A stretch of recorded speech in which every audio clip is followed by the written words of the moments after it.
master gardener, who I work very closely with on all the information. She checks everything, all the research that I do to make sure that what I give to you guys is accurate and good for Georgia. She's going to talk about bed preparation and crop rotation. And these are things that you can be doing now to get your garden in the best possible shape for next year. So I'm going to turn it over to her, and then there'll be a time for questions and answers at the end. All right. So yeah, this is bed preparation and crop rotation. This isn't specific to fall or spring. This is anytime you're getting ready to start a bed, restart a bed, or fix a bed, since a lot of our beds probably get neglected in the heat of the summer. Just give a quick overview of what extension is. UGA Cooperative Extension, we offer programs to people regardless of race, ethnicity, national origin, color, sex, sexual orientation, religion, age, disability, or veteran status, and we're an EOAA organization, and we're committed to providing access to people with disabilities, and we'll provide regional accommodations if notified. This video is being recorded, so if you do need to go back and take a look at it and see the videos and rehear something that I say, that will be available to you guys on the Jefferson Public Library C-Library webpage. Our mission at UGA Extension is extending lifelong learning to Georgia citizens through unbiased research-based education in agriculture, the environment, communities, youth, and families.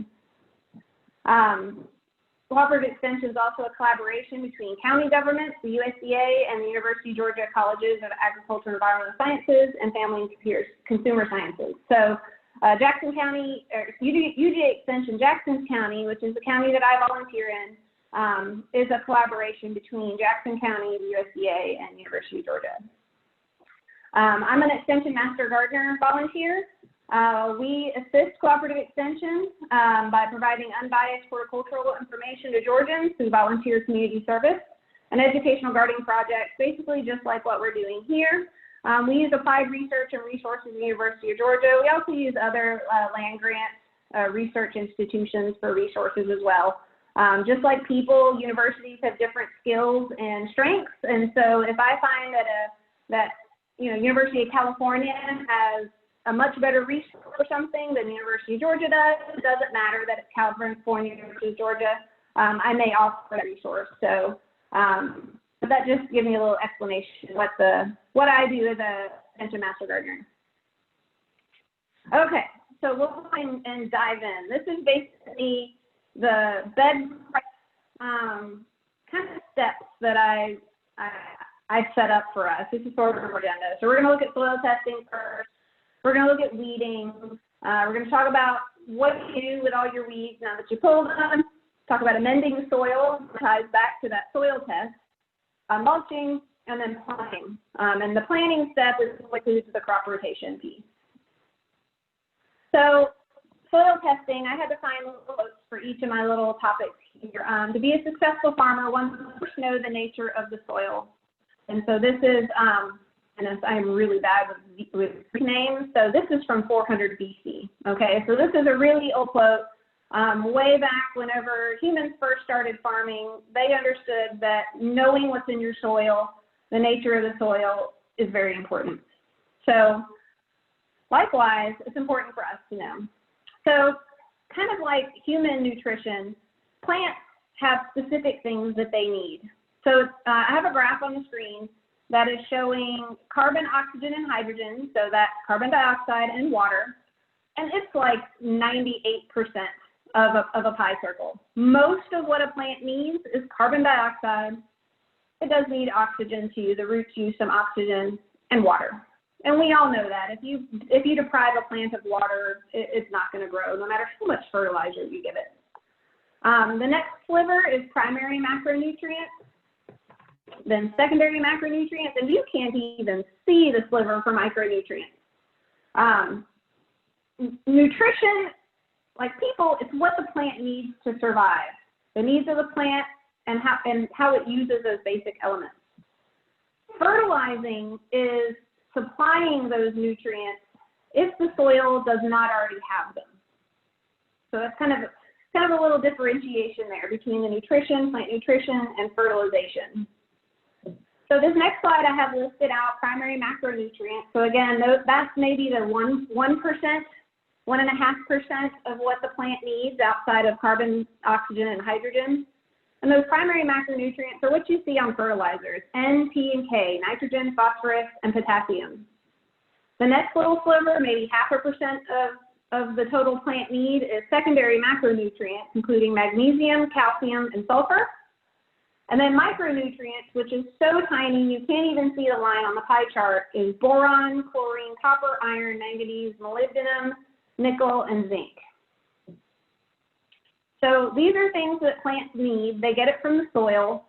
And I don't know about you, but I can't pick up my soil and know exactly what's in it. So I'm just going to leave that question there.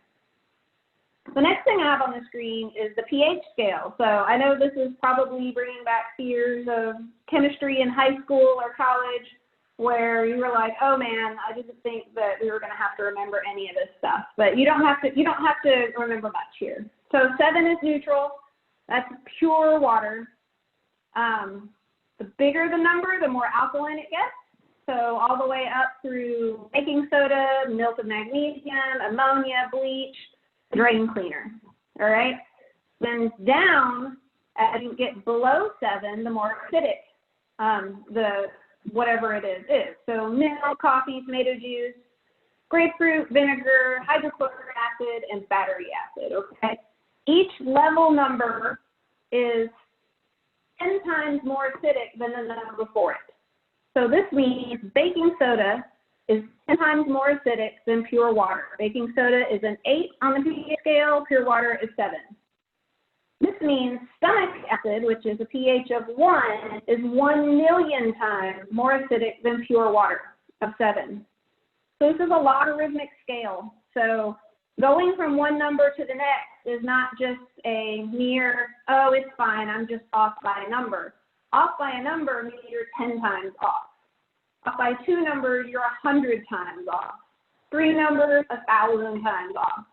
So pH is a fairly important number to understand from 0 to 14 what that means.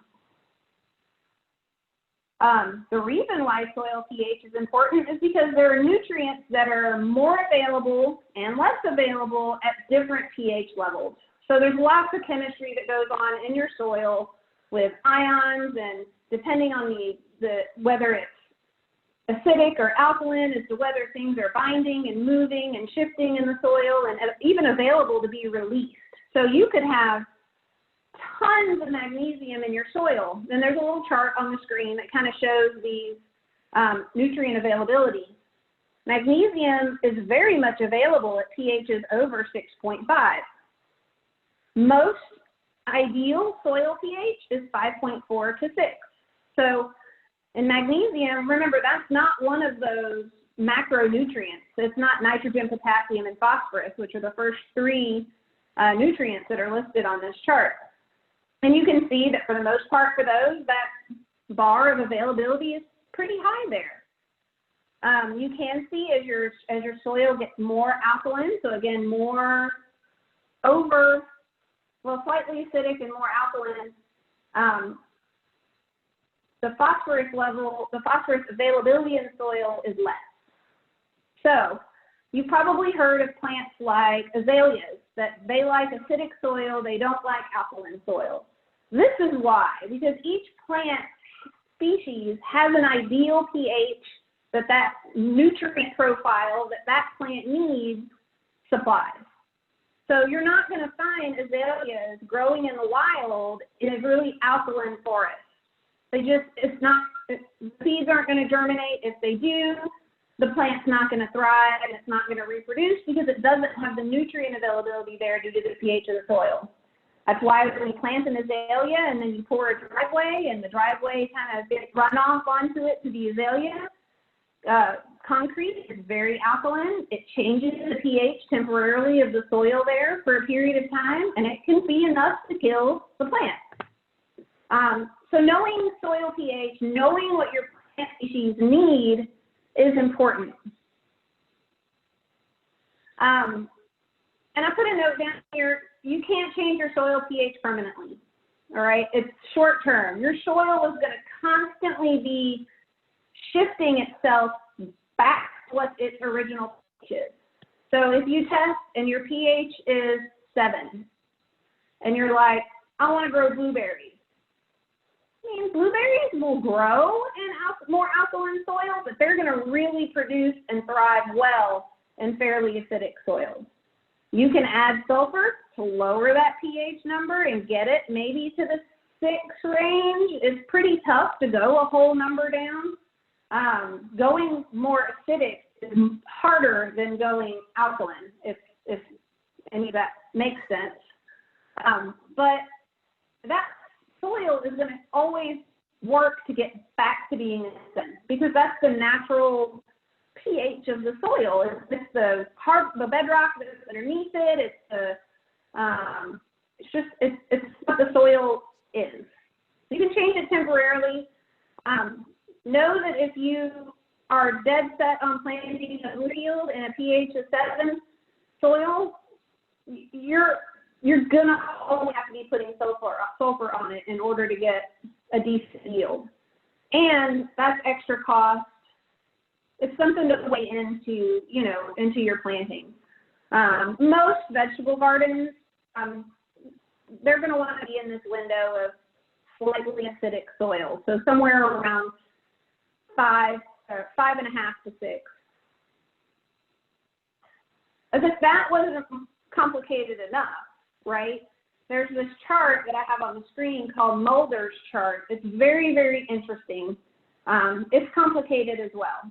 So red line means that there's decreased availability to the nutrient due to the action of another nutrient. So in this case, I just showed nitrogen, phosphate, and potash, NPK. I have them kind of circled and highlighted on the screen just so you can look at the relation between those because this chart is kind of confusing. The green line means that there's increased availability to the plant of a nutrient due to the increase in the level of another nutrient. So the red line means as one goes up, the other goes down. The green line means as one goes up, the other one goes up. And this is availability in the soil. It doesn't mean the soil makes more of a nutrient. So if we look at phosphate, this is a big one that I see on soil tests all the time as not being needed. My soil tests, almost all of them in my garden, and also I'm planting a garden at the Jefferson County Historic Courthouse in a few weeks, and the garden tested the same way. Their garden, it doesn't need any phosphate in the soil. It has plenty. So what that means is I need to apply a fertilizer with 0 for phosphate. Now what happens if I put 10, 10, 10, because that's what I had, I don't want to mess with having to buy something else. Well, if I add more phosphate to the soil, what that's going to do is make potash more available. Iron is going to be made, it's going to make potash less available. Excuse me, line. It's going to make iron less available. It's going to make calcium less available. So you guys are probably familiar with blossom end rot on tomatoes. We all deal with it in some shape or form. I have yet to find out if we, are even, what's really causing it. Is it water? Is it calcium? Is it both? But if you have too much phosphate in your soil, you could be binding up the calcium, and the plant can't take up calcium because it's not available in the soil.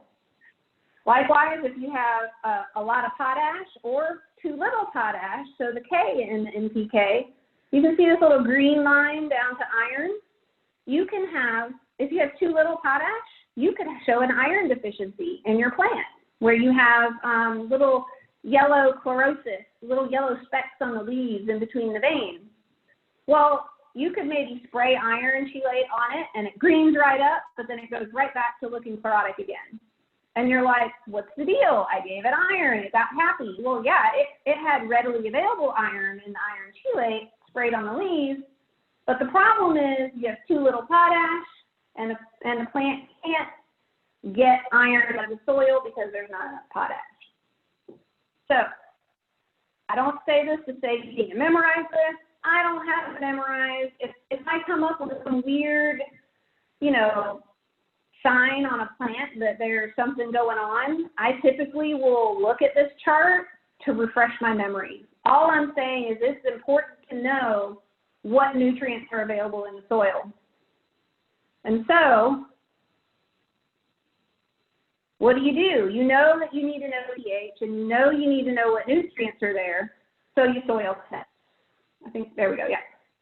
So these little brown bags, they have them available at the extension office. Most of the seed and seed stores around Jefferson County also have a little UGA extension kind of display that has some bags in it and some instructions. But basically what you're going to do is collect the sample, fill out the bag, fill the bag with the sample, bring it over to the extension office, which is over by the new agricultural center. It's $8 per sample, cash, check, or credit, and then you wait 7 or 8 days for results. And I'll go into some details about how to sample. Really, you're going to sample. So if you have a vegetable garden out behind your house, you're going to sample that and do, 8, 9 different areas, mix it into a bucket so that you get an average sample, and then you're going to put that into a bag. If you're having trouble with your lawn and you want to make sure that nutrients are there, you can sample in your lawn. But sample in your lawn and mix it with your vegetable garden because those areas are treated very differently, and you're going to have different results in those areas. Same with a wooded area. Wooded areas tend to have lots of leaves or pine needles falling down.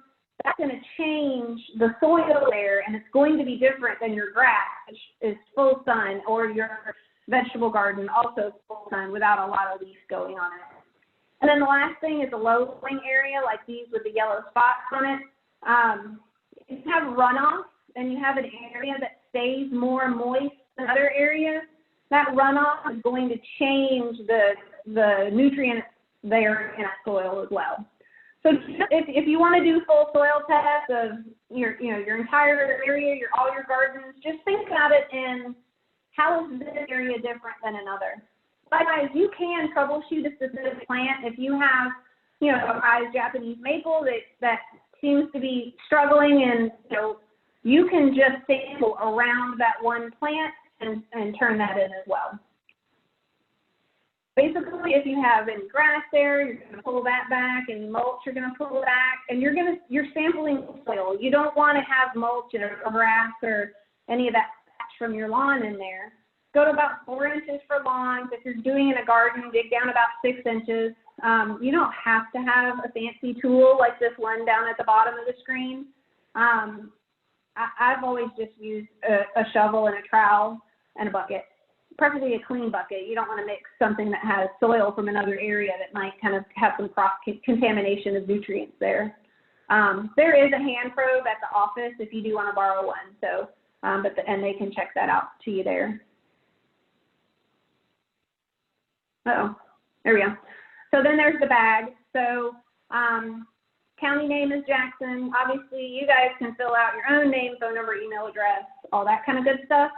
I just wanted to highlight the 2 bottom lines, crop and sample ID. So crop is the area that you're testing. So you want to be as specific as you can. If you're growing Bermuda grass, put Bermuda. Don't.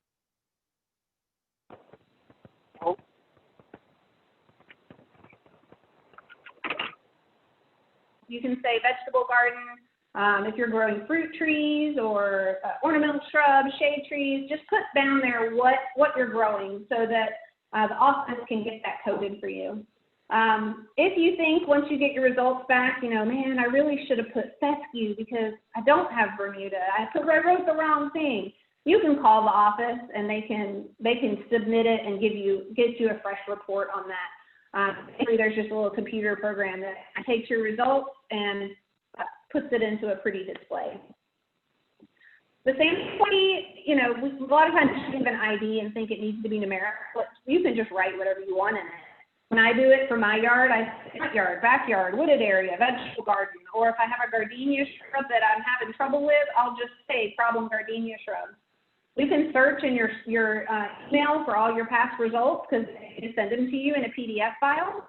And you can compare them year over year. So if you always call it vegetable garden, you can compare your vegetable gardens and see if there's a trend in the shifting of your nutrients there in the soil.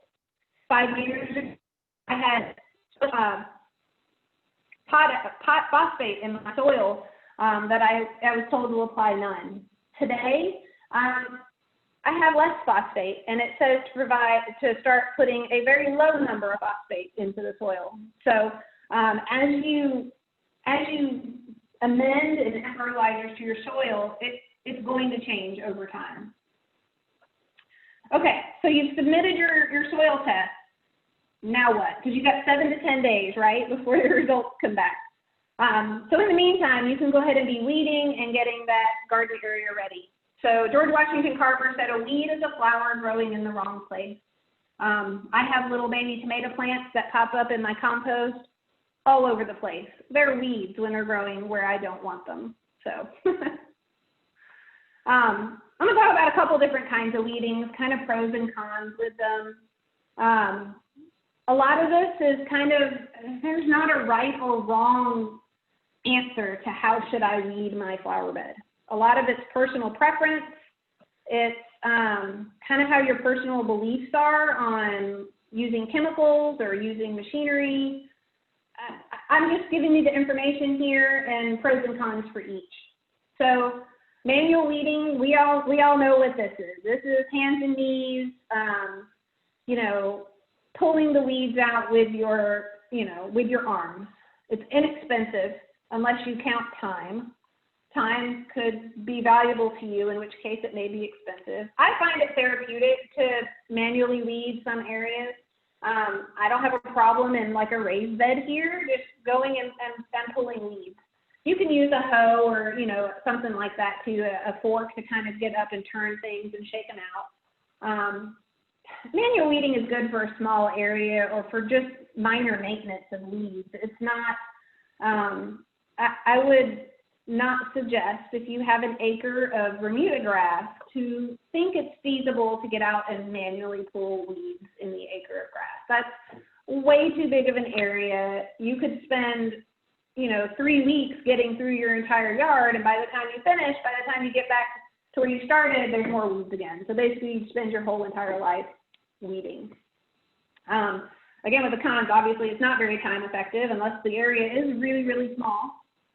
You can break off roots, and there's some really pernicious weeds that you break off a root and it says, thank you very much, and I'm going to grow back bigger and worse. It also spreads seeds. So you guys know that you can weed something and kind of get soil turned a little bit, and then all of a sudden there's more weeds growing, and you're like, what happened? Where did these weeds come from? I just pulled them.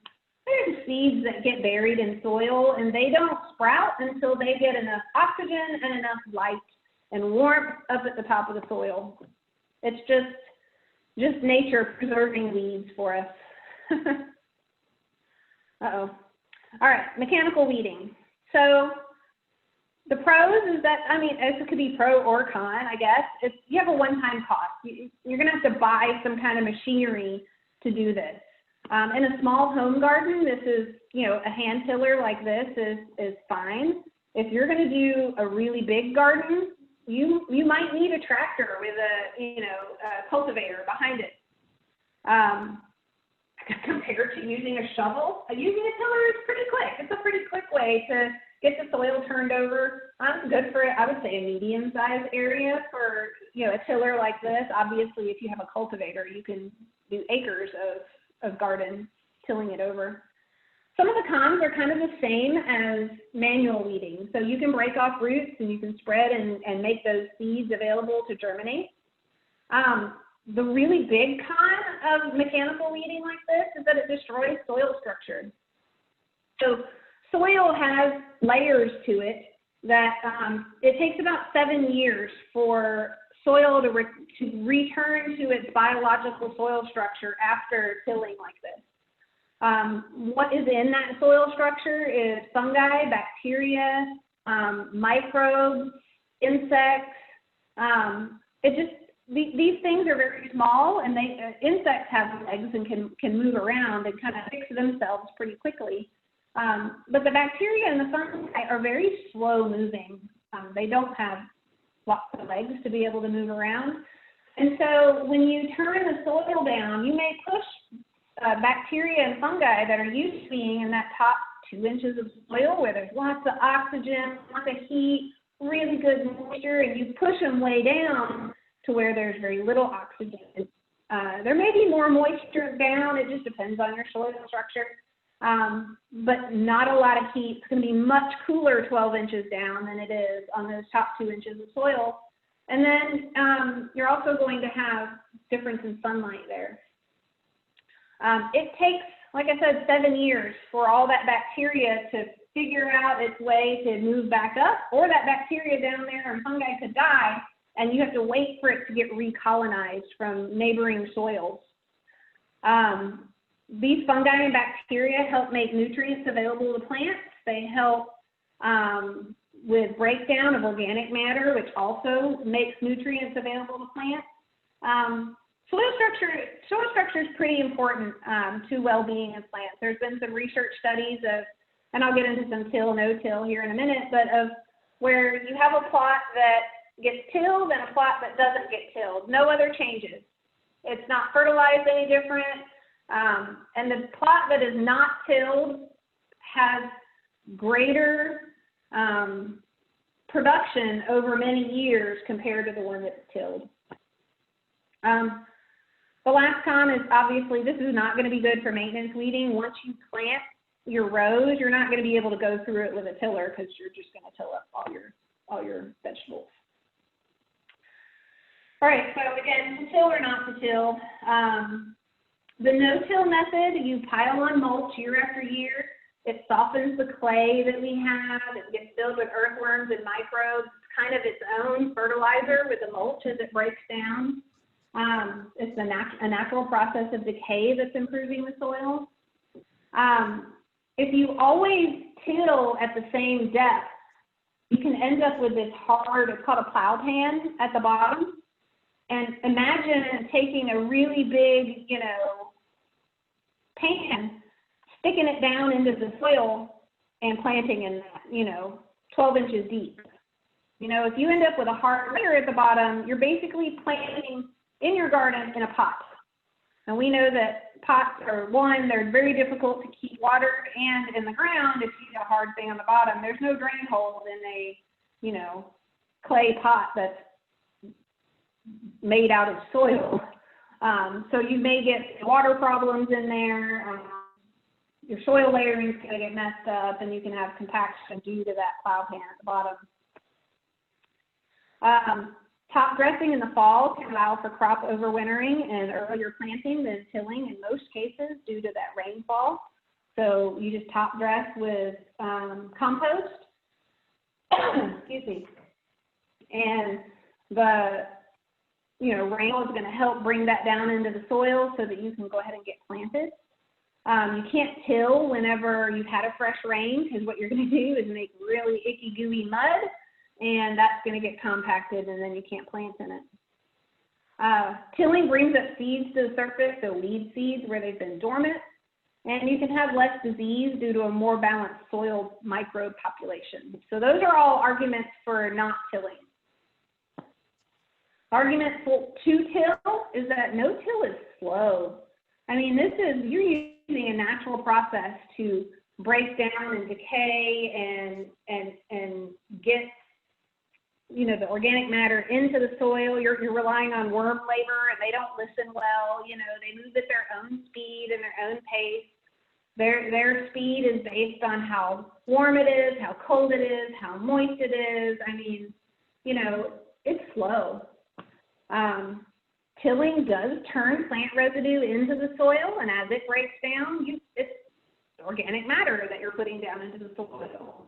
A garden that gets walked on a lot, no-till is not going to work in a garden that gets walked on, because walking causes compaction. As soil packs closer and closer together, it's more and more difficult to plant in.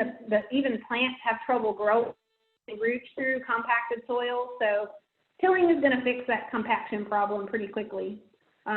Tilling improves soil aeration. If you don't have a lot of worms in your soil, or it's taking a long time for them to get there, you can kind of jumpstart that aeration in your soil. Roots need oxygen. So if it's compacted, you don't have a lot of air in it. So that tilling does fix that too. And if you do need to put limestone or sulfur into the soil, it does work faster when it's turned in using tilling. You can turn it in lightly and just disturb maybe the top couple inches of soil. You're going to do a lot less damage to your soil structure if you're just doing it in the top couple inches. But just top dressing with limestone or sulfur is going to take a long time for that to get changed down inside. Give me 1 minute. I have some reflux and my, I didn't grab me a glass of water. So if you don't mind, let me get a glass of water.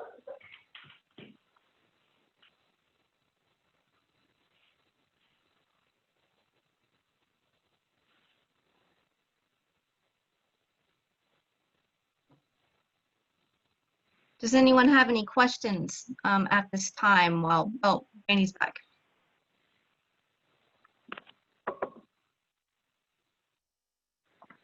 I appreciate that. I'm sorry.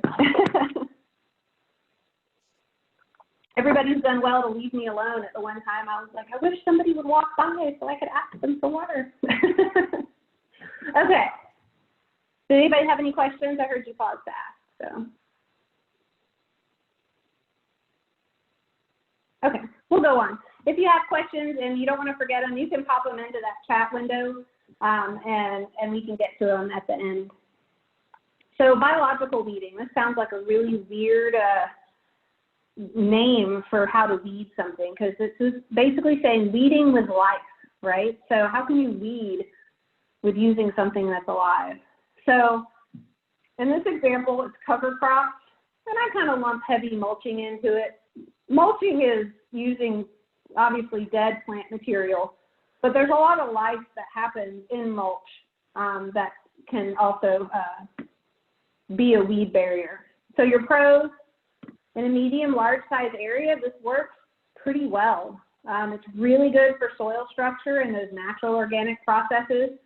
Cover crops are typically grown. So this first picture here, you can see a row of red clover that's planted, and maybe that's a row that they're not going to plant over the fall, and so they plant red clover there.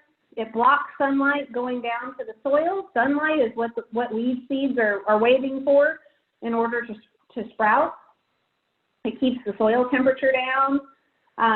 Fairly easy to maintain. A lot of those cover crops, you can even mow them, and they'll just regrow right back if it's unsightly and you don't kind of like the look of it. Down at the bottom is a picture of a squash plant with a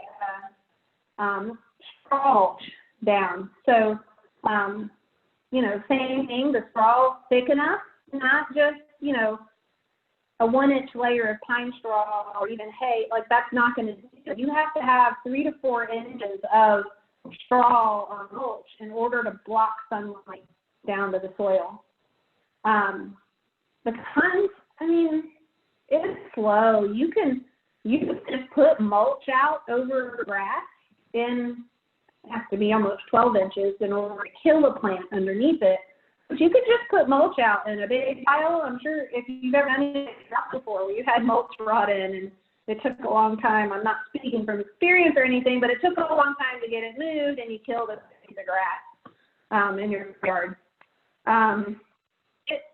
Mulch is very good at blocking sunlight to soil or plants underneath, but it's slow. I didn't kill this grass overnight. I killed it by leaving this mulch there for a month, It can be costly, so it's a lot of work and time to spread mulch. If you don't have a free resource for mulch, which we do here in Jefferson County, you can go to the city of Jefferson. You can just search City of Jefferson free mulch, and you can get free mulch there. If you're kind of close where I live in Pendergrass, it's a little more on the Hall County side.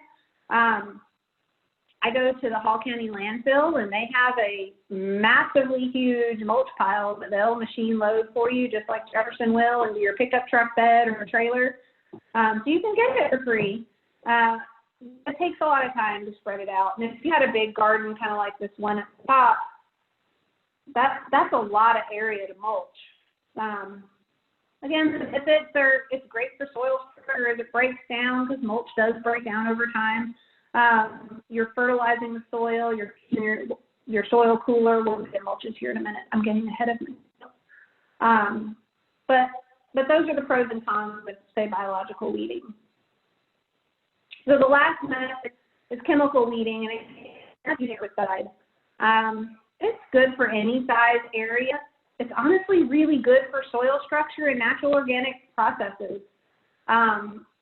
It sounds counterintuitive to say using an herbicide is good for the natural processes, but if you really need to get the plant material gone so that you can layer mulch and get, this no-till thing started, you can use an herbicide to jumpstart that. And you're not waiting for the mulch to kill the plants underneath.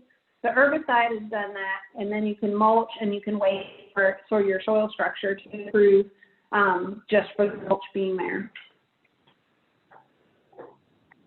Do know that certain herbicides do have soil persistence, so make sure you read the label.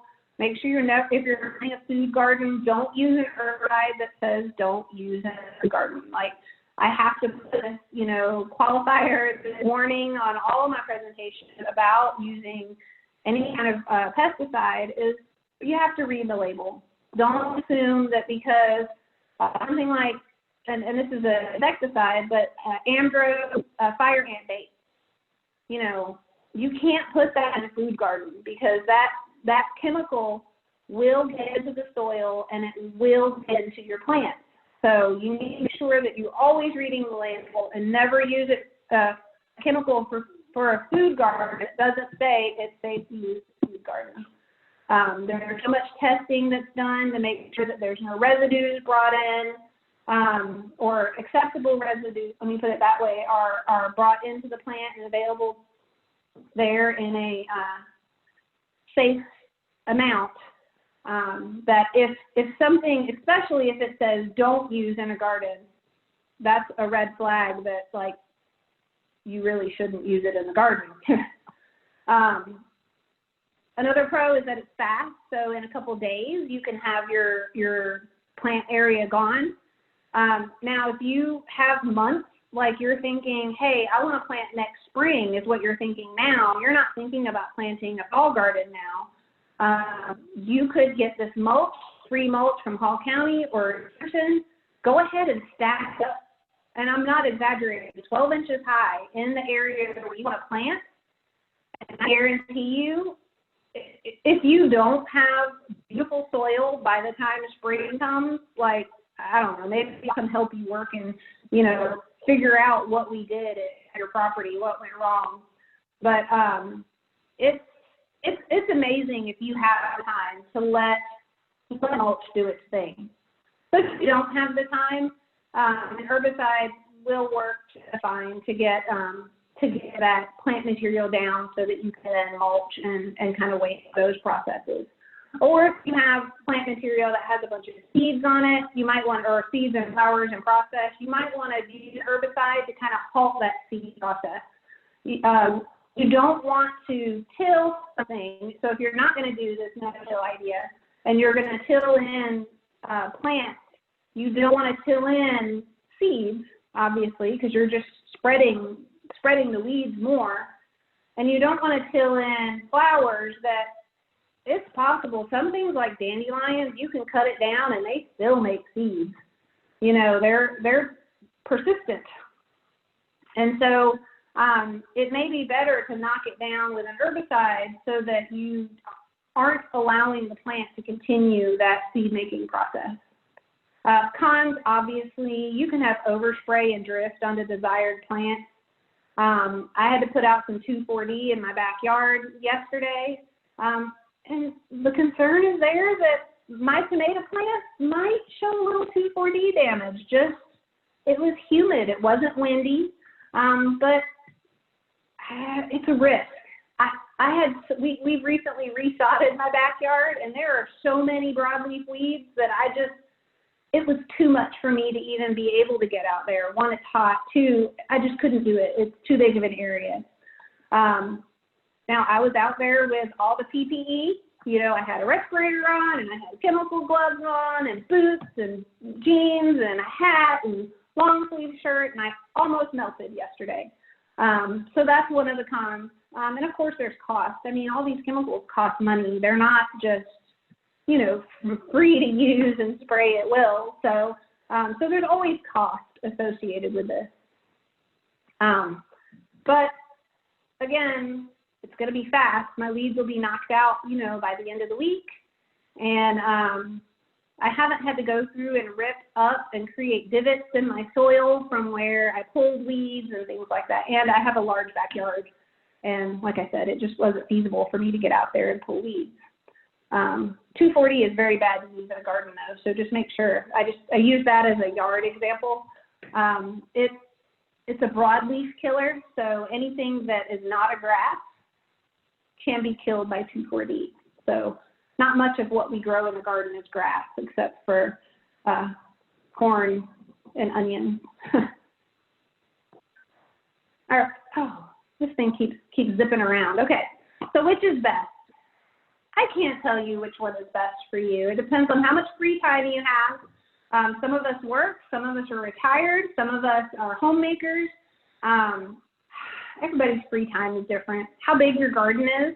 My neighbors across the street have a little, 3x6 raised bed.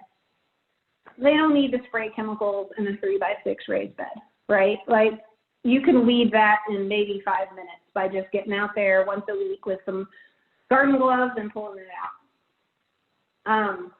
How much expendable income you have. If you have the money to get a tiller or to use some chemicals, then that's a factor in whether, how you make your selection of what process to use. And then there's the personal preference. Are you okay with saying, you know what, I'm going to do the manual labor versus using some chemicals? And it's a personal preference. That's what all this is how much free time you have, how big your garden is, expendable income, and then your personal preference.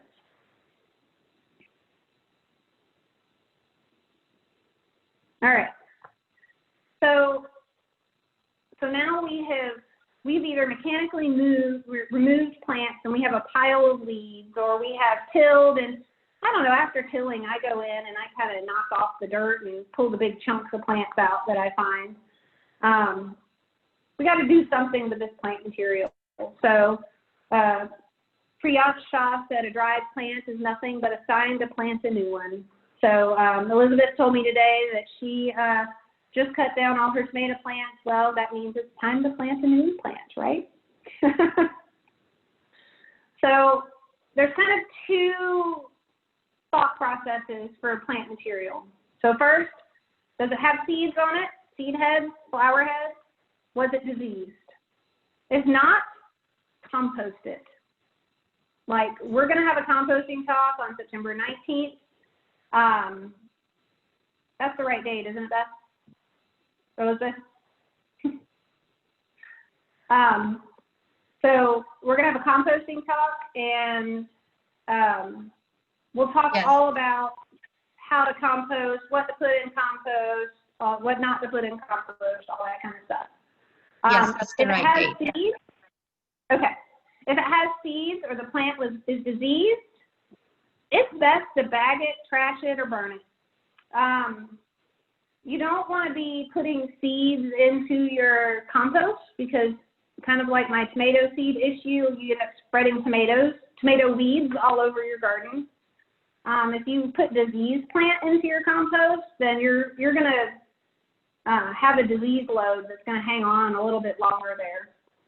And then, again, I just have to put this down there, because if you burn poison ivy or poison oak, you're not going to be happy afterwards, because the smoke, like the oils can volatilize into the smoke, and it can cause burns and inhalation burns. And just put poison ivy or poison oak in a pile and let it rot. or bag it and trash it if you need to get rid of it. Okay, so that's taken us a week or so to get all our weeds weeded, and I'm just using that because it's 7 to 10 days to get your soil test results. So Winston Churchill said, I pass with release from the tossing sea of cause and theory to the firm ground of result and fact. So your soil test results are giving you results. It's telling you the facts of what's available there in your soil. This is just a little picture of what that soil test report looks like. Usually they're just one page like this. Sometimes the recommendations can fall to a second page, but normally it's just one page. I'm going to zoom in on this results section here so that you can see that a little better. But basically you're going to get pH.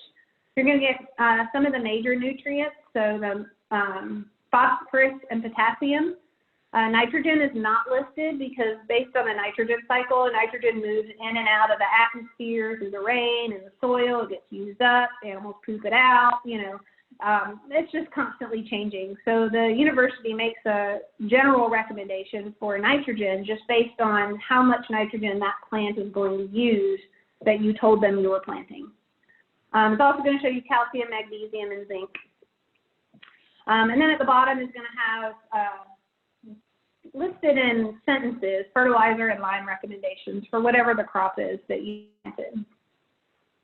So this is a zoomed up results screen here, and you can see in this case that there's a line that says you don't need any phosphorus, but where I have the blue arrow on potassium, it says nutrients needed. You get plenty of calcium in the soil, plenty of magnesium, plenty of zinc. And then I already mentioned nitrogen, so I said, where is nitrogen? So nitrogen, because of that nitrogen cycle, you can order an expensive and more expensive than the $8 test to find out how much nitrogen is in a plant. It's a leaf sample, but testing it in the soil isn't really very useful for soil test purposes. And the pH, you can see here it listed at 6.2. If the bar is up and lime not needed, then that means you don't need lime. And then if it's down too low, meaning your pH is too high, then you do need lime. And then down in the recommendations, it'll tell you, it'll say your recommended pH is 6.0 to 6.5, and that's the pH for whatever crop you've sent and told them that you were planting. It says broadcast 20 pounds of 15-0-15 per 1,000 square feet. 15-0-15 is like Centipede special fertilizer. It says it's for grass, but the plant does not care whether it's labeled for grass or labeled for garden, vegetable garden. If that's the type of fertilizer that you need, then your garden is going to perform better by not providing all that extra potassium.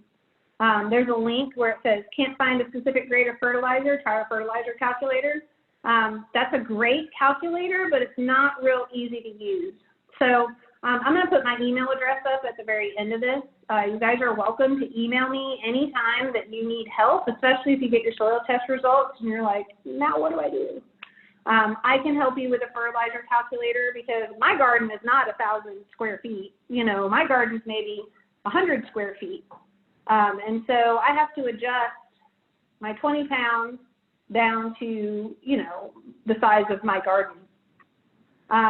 And it'll tell you in this case that for medium feeders, and it lists out all the crops to use this recommendation. If you have heavy feeders, broccoli, cabbage, greens, lettuce, Irish potatoes, sweet corn, increase by 50% because they're heavy feeders. They need more nutrients.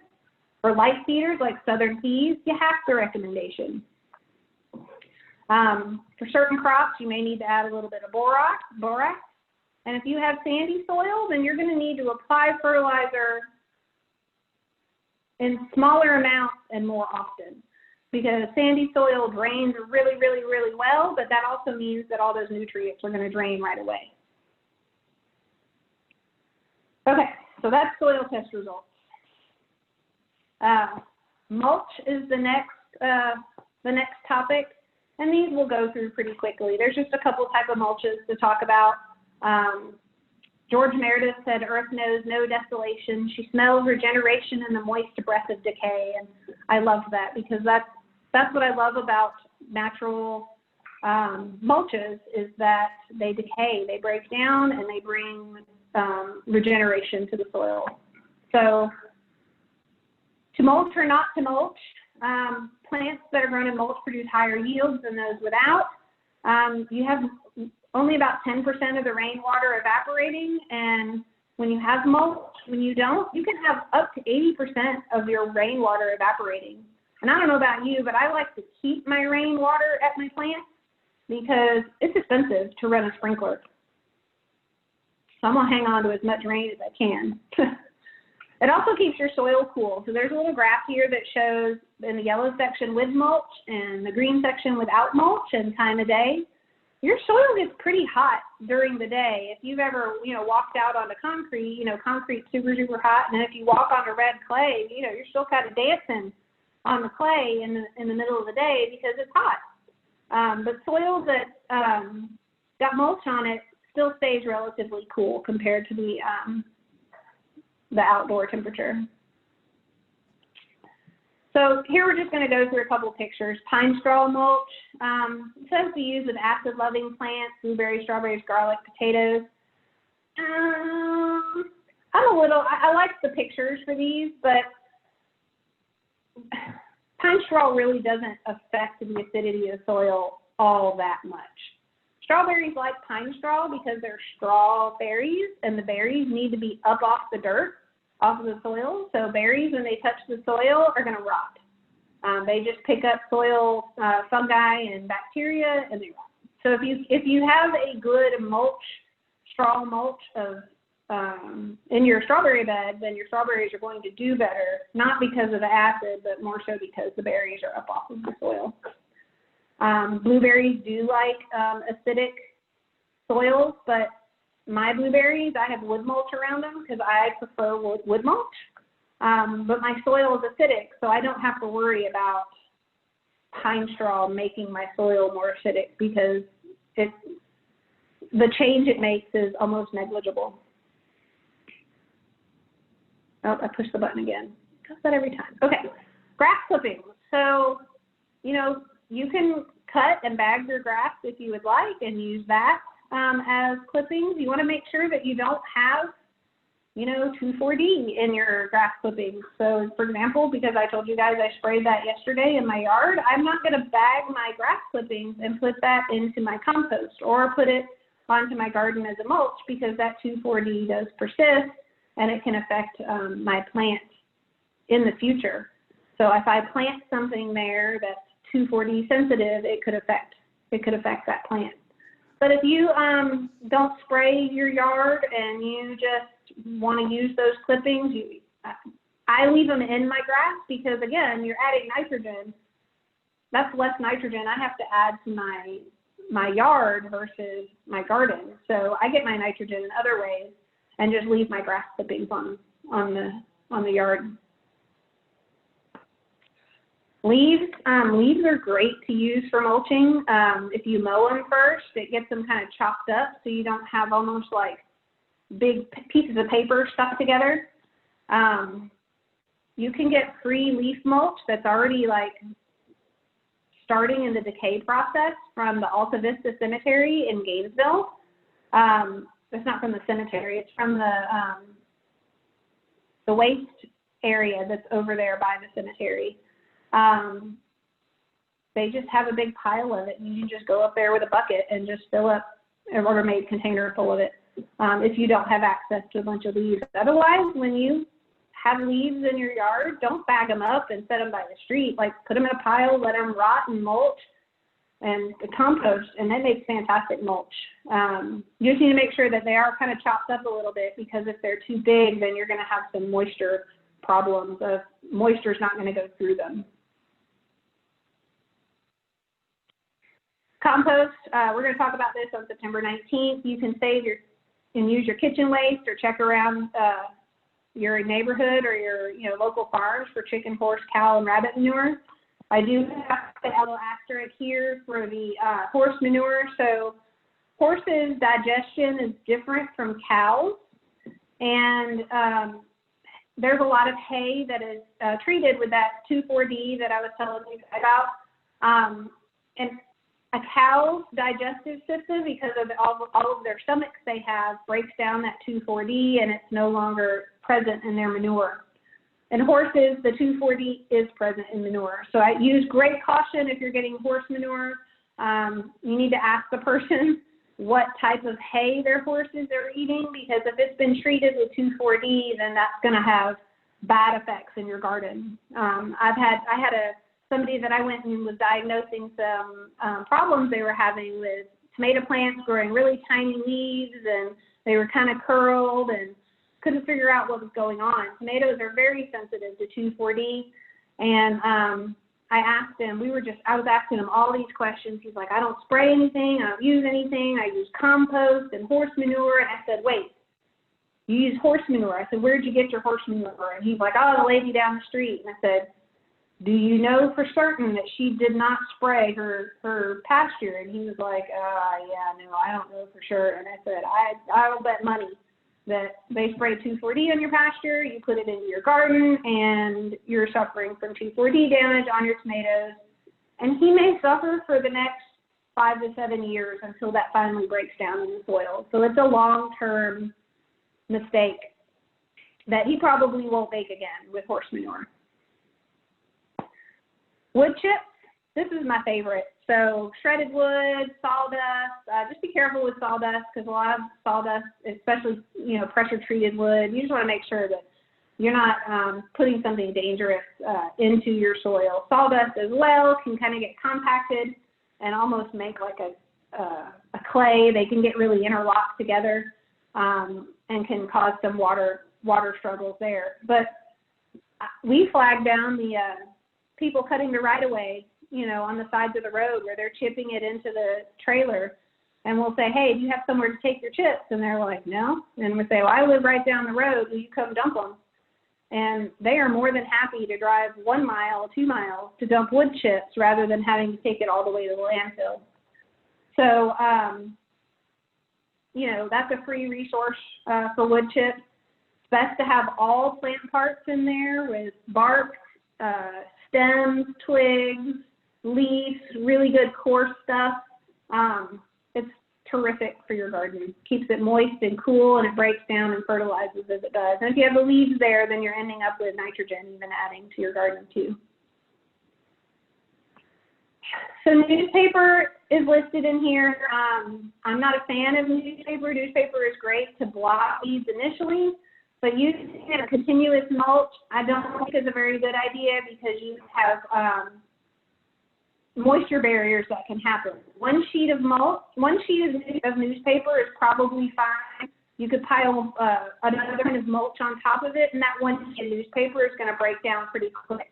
When you start layering paper, the paper sticks together, it's air in there, microbes can't get in there, and that sounds like a great idea for weeds, but it makes that barrier, you have less water going through it. You have water that hits it and kind of runs off to the side, and it's not like a mulch where when it rains, it kind of seeps and soaks down into it, and that wood water too. You just end up with a more strong barrier here that also blocks air and moisture. When I click this, okay. There's inorganic mulches too. I'm not a big fan of these, mainly because of their persistence. So stone, if you've ever put stone into a flower bed and then thought, well, I'd really like to put a flower here, it is really difficult to pull back the stone, keep it from falling down into the hole, get something planted, and then get all the dirt back in the hole, and then get the stone back on top of it to look nice again. Stone does not do a good job of keeping soil cool. Stones can get really, really warm and also warm the soil underneath.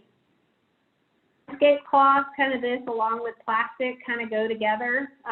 These are the same problems that newspaper does, except newspaper over time is eventually going to break down.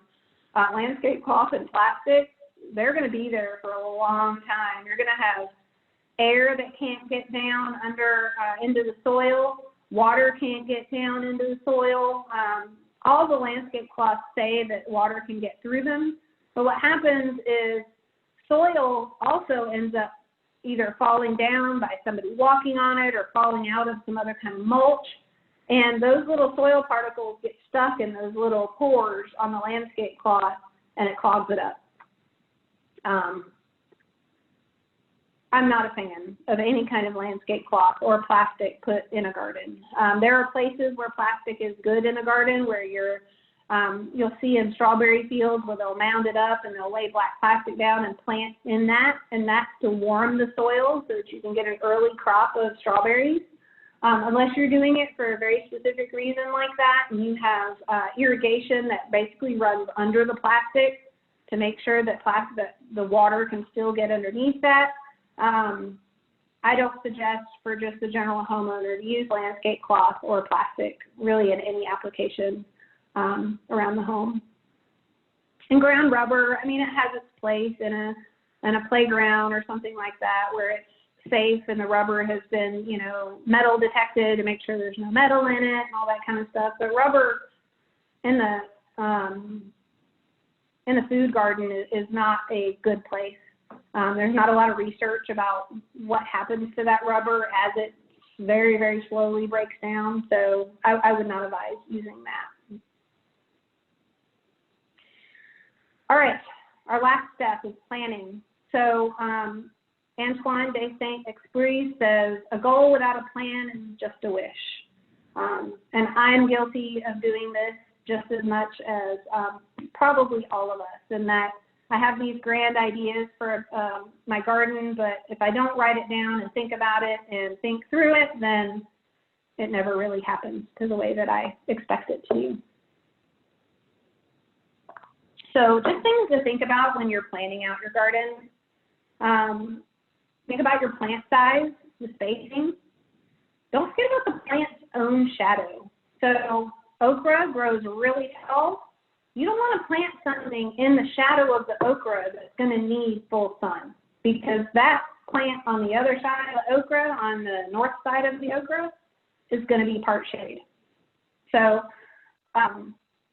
you got to think of where, in relation to the sun, you're planting your plants. In this picture here, this is this is a part shade garden. If not full shade in some areas. I can't see it fully. I have a friend that, she sends me pictures of her tomatoes, and she planted at the same time I did, and she has part shade at best. And she's like, I finally got a tomato, and it's teeny tiny, and it's the only tomato she's gotten. And I'm like, that's pretty good considering you're in part shade. That plant is working really, really hard to take every bit of resources it can from the sun into that one little tiny tomato. Think about water. If you're planting if you have a great spot for a new garden, but you're going to have to carry a water hose out to it every time you need to water, or you don't have a water hose long enough to carry to it to water, you really want to make sure that water is accessible. Of course, the time of year, you want to make sure you're planting spring crops in spring and summer crops in summer and fall winter crops at the right time of year. You can plant kale in the summer, but it's just not going to do good. It's going to get burned, and it's not going to thrive. Your hours of full sun, I kind of talked about that a little bit with the plant's shadow. Look at how the sun goes through your garden at different times of the year. In the winter, a garden can be part shade that is full sun in the summertime because of the different angle of the sun. And then crop rotation. So that brings us to our kind of last topic here. So crop rotation is more important in agricultural planting, but it's not a total waste of time. So disease is the main reason to plan for any kind of crop rotation. There's some long-lived soil-borne diseases. There's fungi like Phytophthora, Rhizoctonia, Pythium, and Sclerotonium, vascular wilt, Spiroctonia or Fusarium, and root knot nematodes. Those are lots of really big words. Basically, your tomato plants that the leaves all turn brown on kind of within a 4 or 5 day period succumb to one of these one of these things. And we could take samples and send it off and figure out exactly what it is, but crop rotation can help reduce the disease load on plants like tomatoes. Pretty much everything that drives you crazy about food gardening and disease, you can mitigate with crop rotation planting. So if you've attended any of the seed library presentations in the past, here we are again, plant families. They're so important, right? With seed saving, you have to make sure that you're not planting seeds of the same species. With crop rotation, you want to make sure that you're not planting the same crop in the same place as the family that was there before. So you don't want to plant a cantaloupe where you had cucumbers last year. You don't want to plant tomatoes in the same exact place or the same place where you have peppers or tomatoes. So these are just the general plant families. And we have all the stuff on the seed library information package. All right, so you want to plan to rotate crops within that one planting family every 3 to 5 years. All that's going to do is slow down pathogens. You're probably not going to get rid of the pathogens altogether. I have to put a note in here not to fall for companion planting myths. Things like planting marigolds next to your tomatoes is going to get rid of the root knot nematodes. There's very little real science to back up the claim. The science says if you plant marigolds in place of your tomatoes for several years and then come back and plant tomatoes there, then the marigolds can reduce the disease load of those nematodes there. But it doesn't mean you can plant marigolds next to your tomatoes and stop root knot nematodes. So just be really careful. Like I said, there's very little science backing up anything with companion planting. And you just want to make sure that, you're not wasting your time buying something, your time and your money, buying and planting something that isn't really going to help you a whole lot. I'm going to put a note, if you're not having a problem with diseases and your tomatoes are doing fine and they do really well in that same spot every year, then don't crop rotate. If you don't have a disease issue, I wouldn't worry about it. I wouldn't worry to try to do something to make something more difficult for you. But if you are having disease problems, then incorporate crop rotation into your planning so that you can have a better harvest or a longer harvest. So that's kind of my take on crop rotation. I don't crop rotate plan in my own personal garden because I don't see major disease issues. I had something weird go with my tomatoes this year where my heirlooms lived and my hybrid Better Boys didn't. But I don't know, it doesn't make sense that my hybrids would have lived. I think I probably just had something wrong with my seeds that I used, that maybe they had some kind of disease that caused them to fail and the heirlooms didn't. But I'm not going to start crop rotating just because I had a weird issue in my tomato garden this year. So I hope that makes sense. So this is it's a long email address, but it's Jackson County GA Master Gardener at gmail.com. Feel free to email me anytime you have a question, or I do lots of insect identifications, plant identifications. I try to help with diseases the best I can. Sometimes if something is a really difficult problem, I may see if we can, schedule a visit where I can come look around your garden and see if I can help problem solve. Most things I can do over pictures of someone just sending me some pictures, and I'll say, maybe show me this area of your garden and show me where, what's the north side and all this kind of stuff to figure out some issues. I've also put on the screen the phone number to the UGA Extension Office in Jackson County. It's 706-367-6344. You can also call them and ask to speak to the Master Gardener, and I'm very rarely sitting there in the office, but if you want to leave a message with them with your phone number, they will send me an email or a text and have me give you a call back. So that's basically my presentation. I also have a extension.uga.edu. That's the UGA extension website. It's a wonderful resource for materials that are local to UGA or local to Georgia for gardening and all kind of other things too, food preservation and water testing, all sorts of things. And then there's also the 1-800-ASK-UGA1 phone number. You could also get to the extension office that way too. I'll put this one back up. Does anybody have any questions?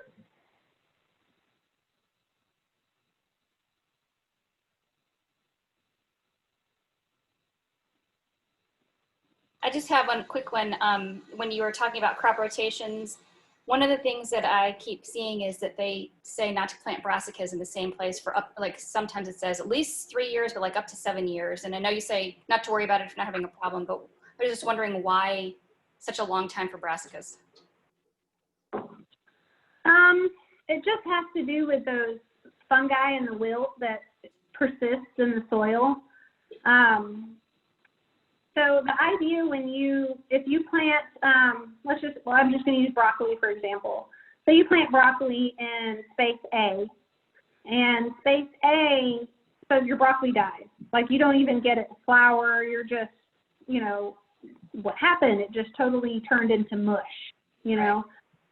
You can plant something else there in space A for 7 years that is not affected by that wilt. So usually some of the wilts are really family specific. Some things like Rhizoctonia will just, it'll just kill whatever's there. There are some things that are so persistent that it's really difficult to find anything to plant there. But what happens is that if that pathogen in the soil is left without a host for a long time, then it dies. Okay. It can't reproduce. It can't continue its cycle there in that spot. And so that's sort of the whole theory with crop rotation is if you can move your things around, and nematodes is always an easy one to think about because they're little teeny tiny little worms.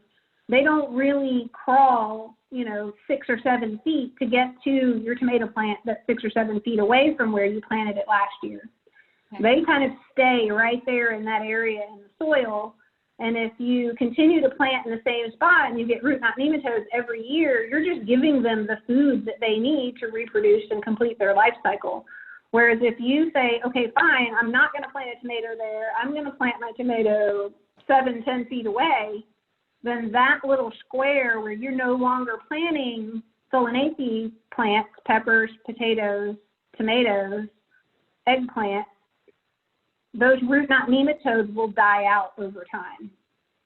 Does that make sense? Yep, yep. Okay. Thank you. Yeah, you're welcome. It does seem like a really long time, and you're like, how is this possible? But some of these little bacteria and fungi are so persistent, you know, they've evolved over time to survive their host plant being gone or having a bad year. If they die because of a drought, you know, because say a drought came and killed all your plants, if they weren't able to survive a drought year, then we wouldn't have the disease problems at all. You know, they would have become extinct a long time ago. So they have evolved to be able to persist through multiple years of drought in order to survive as a species. So right. Well, we're prepping an area on we just kind of totally redid our property, and we're prepping an area that's going to it's going to be a big garden space. And I'm trying to figure out how to do the crop rotation, and you're saying not to worry about it has helped a lot. Yeah, I wouldn't worry about it unless you see it as a problem. Okay. So is there any like minor sorry, go ahead. Go ahead. Is there any minor thing, like, I don't want to say minor, but is there any sort of rotation that you do recommend? Like I've seen, like if you plant root vegetables here, the next time plant a leaf vegetable there, or that kind of thing. If I was going to suggest any of them, it would be tomatoes, just because of the root, not nematodes. They're just pernicious. Okay. But like my father-in-law, and these are anecdotal, examples, but he tried rotating, and he would rotate from one area, and there were nematodes where he rotated to. And so he was like, I'm not going to plant them there anymore. Plant them over here. And then they just didn't do well in the second area. And so he put it back where he has always grown them, and the tomatoes do the same. And so I told him the same thing. I said, I quit using them. So basically, unless you have a problem, like don't try to compensate for a problem that you might not have, if that makes sense. Yep, totally makes sense. Mm-hmm. Great. That helps my planning. Yeah. Well, good. And when you get into it and you have, disease problems and things like that, you use extension and use me, send me, emails to say, hey, what does this look like to you? Because I define what the problem is, whether it's disease or insects or just, tail burning in the middle of summer.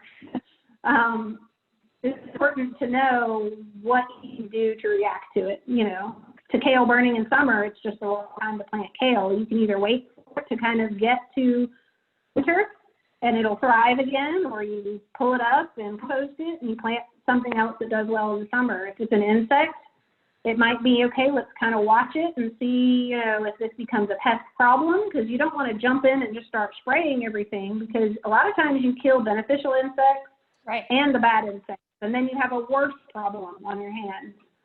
And then with disease, usually the answer to disease is mulching. Mulching solves a lot of soil-borne illnesses in plants where it's splashing when it rains onto leaves. So mulch is a great way to suppress disease in a garden. And then crop rotation is kind of the other. Yeah, we have made friends with the local tree company, and we have lots of mulch on our property. Nice. It's like free gold. I know. Thank you again for all of your information today. Yeah, you're welcome. Brandy, I have a different question. I'm a relatively new gardener. We're pretty new to Georgia.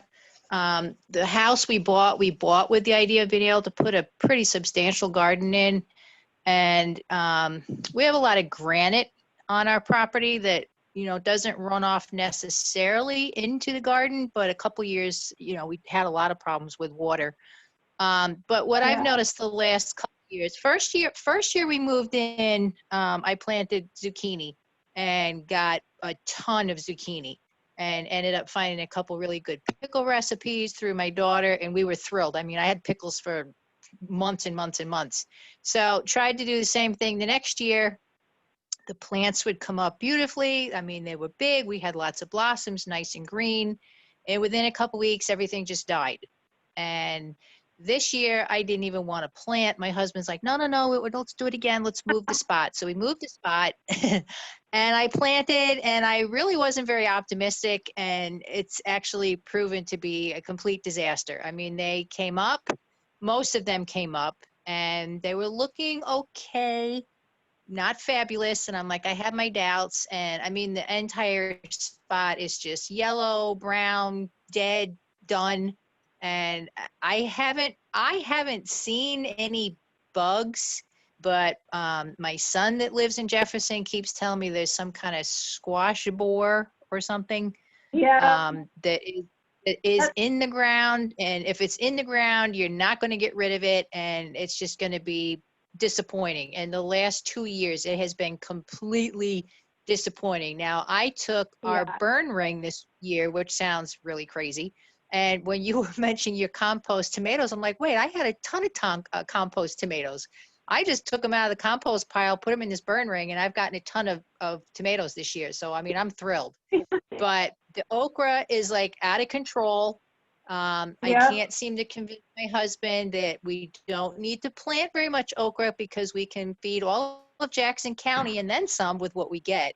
But I don't understand why the okra is like phenomenal and the acorn squash are not doing anything. The zucchini is dead. The summer squash is, you can use them as So ornamental I squash. can They're tell hard as you a all brick. about squash. But first, is your son Anthony Dorenzio?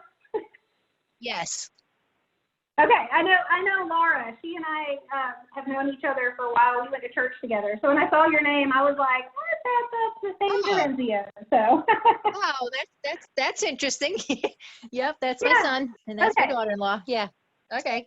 So, But I mean, Anthony and Laura have both told me the same thing. It's like, well, if you've got the squash borer bug worm thing, whatever it is, like, forget it. You're just not going to get anything. And I'm like, no, I took that as a challenge, and tried again, and it's just not working. So I'm like, what am I doing wrong? Here's what happened. So the first year you planted squash, you didn't have any squash vine borers. There's also squash bugs that come. Their nest looks like a little gray bug, and they crawl around. And the adult squash bug looks like a stink bug.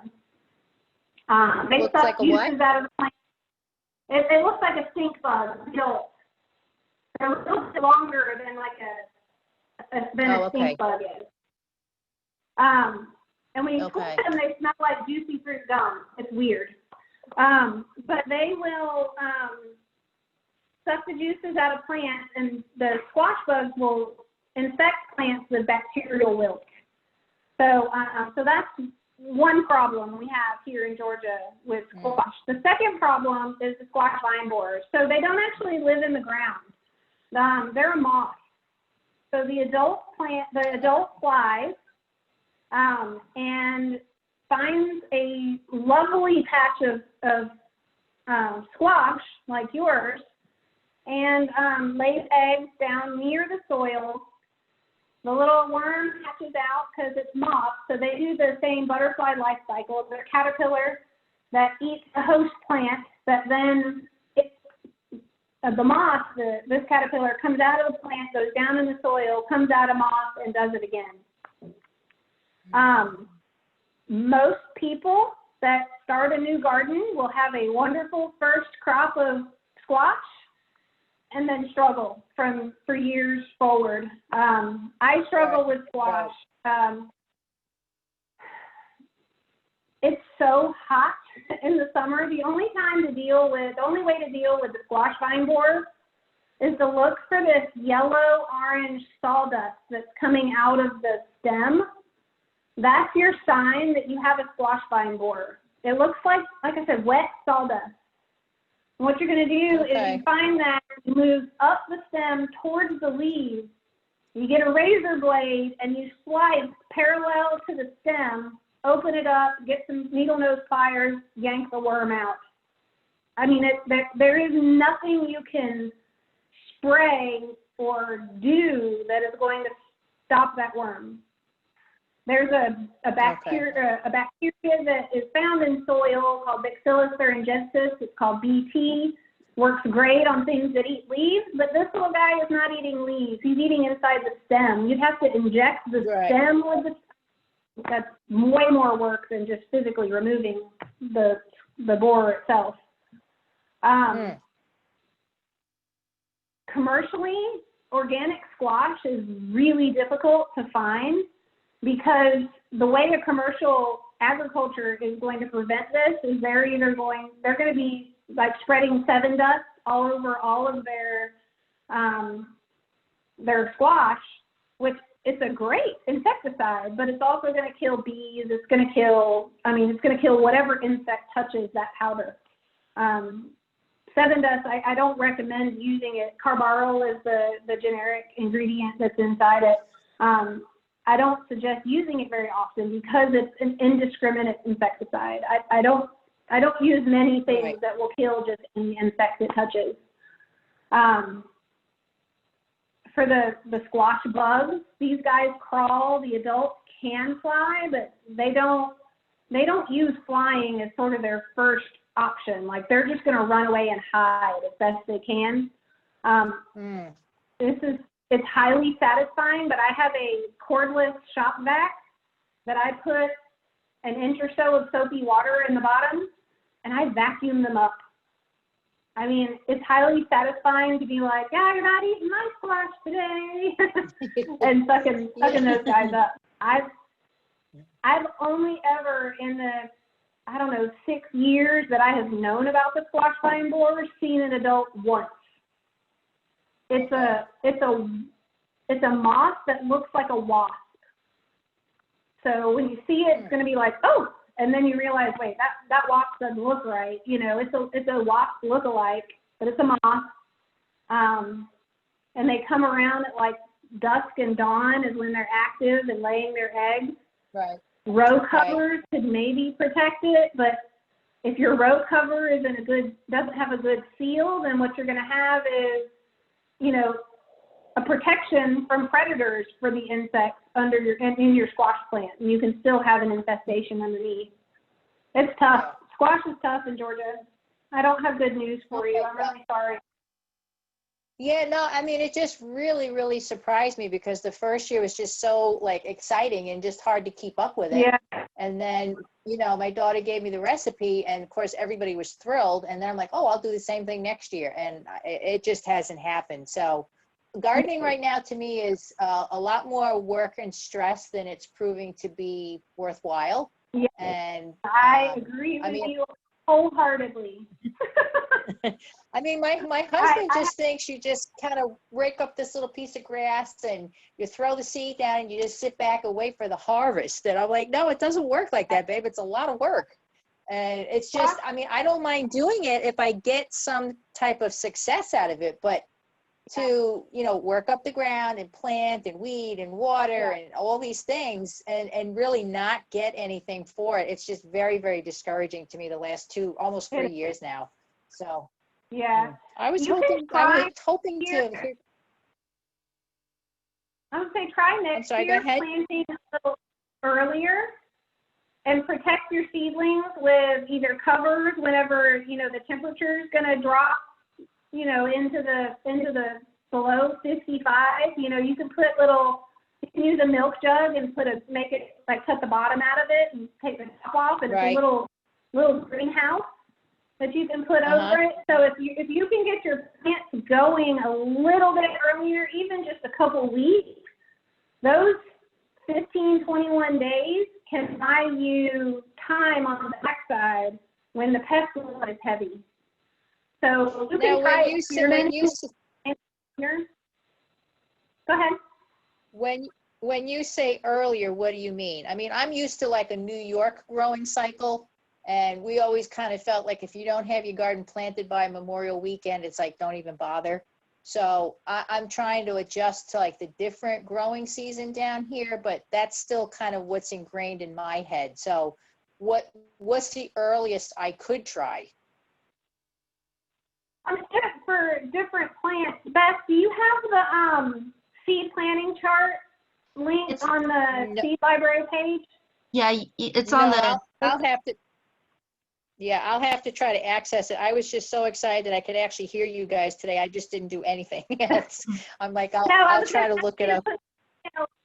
I was going to ask you to put your email in the chat box, and I would email you this file, but I didn't want to, you know, stress you too much with having to try to get it in there. You could also send it back to Elizabeth, and Elizabeth can pass you to me if you want that, and then I can send you some things that might help you with your planning for next year. Okay. Yeah, no, that would be good because I mean, I don't want to give up on it. I mean, that's part of the reason we bought the house. It's like, it's got a nice yard and it's like, oh, we both thought the same thing. It's like, okay, garden. And it's just proving to be very, very frustrating and discouraging. So I would start with a soil test and just make sure that you have the nutrients first there. And then, like I said, with the squash, you may have to experiment with, you know, the timing. I mean, squash is all dead out there right now, but I got a couple butternuts and a couple, you know, skin squash. I didn't plant summer squash, the yellow zucchini or the yellow crookneck and the zucchini squash this year because the squash vine borers love it. And I don't have I guess in the heat to get out there and deal with them.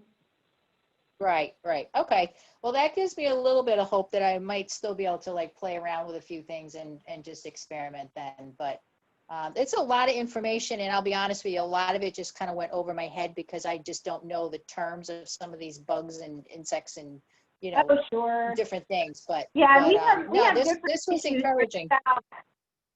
Yeah, we have different issues here in the South than we do up in New York. We have a longer growing season, which is good.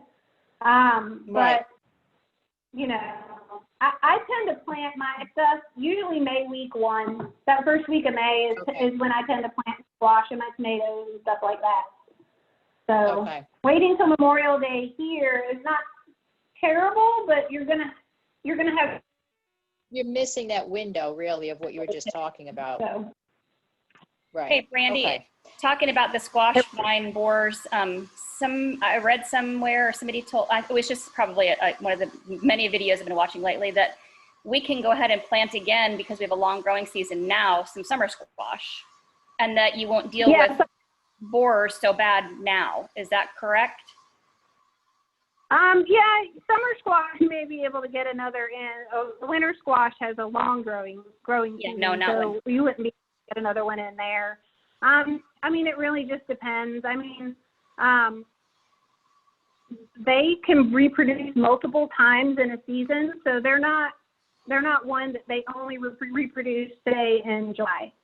Okay. You know, so if they're still around and they still have something to eat, they're going to keep going through their life cycle as many times as they can. Okay. Yeah. But if all your squash is dead and gone for a couple of weeks, and then you replant, they might have moved on, and they may not come back. There you go. That year. Well, we're going to try. I mean, what's the worst thing? We're going to lose a couple of zucchini seeds. You know, that's the worst thing that would happen. Yeah, that's right. That's the way I'm going to look at it, because I may try again too, then, just to see. Yeah. So, Yeah, I have to jump off. But I wanted to say thank you, because this was really a lot of information and way more than I expected. So thank you so much. Oh, And good. maybe next time I'm glad. maybe And next like I time said, I'll be the a little video, more technologically advanced. Elizabeth will have it up on the website soon from the library, on the seed library part. So you'll be able to go back, and I know it's like drinking through a fire hose. There's so much information. You can go back and watch it again and make some notes and things. Yeah, that would be excellent. Okay. yeah. So any All right. any questions you guys have, you can go onto the Jefferson Public Library website. I'll have all these videos. I have Georgia planting chart. So like you're talking about the zucchini, you have until August 25th to get your fall crop in. It's got all that kind of information. You can also check out my blog. I chart my garden journey. I even got a blog on there on zucchini pest prevention of what I do and what works really well for me on preventing like the squash vine borers. So there's just a wealth of information, and I'm always adding more content to it to hopefully help you have the best garden that you can possibly have. Elizabeth, are you at the Jefferson Library? Yes, I am the evening supervisor. I'm also the seed library coordinator. And then I keep up with the blog of just my garden journey. Gotcha. So yeah, if you have questions, both of our emails are on the website, so you can always email me. You can email Brandy directly, and we will do our best to get you the answers that you need. And if I don't know the answer, I email Brandy. Great. Can you tell me what days are the seed library days?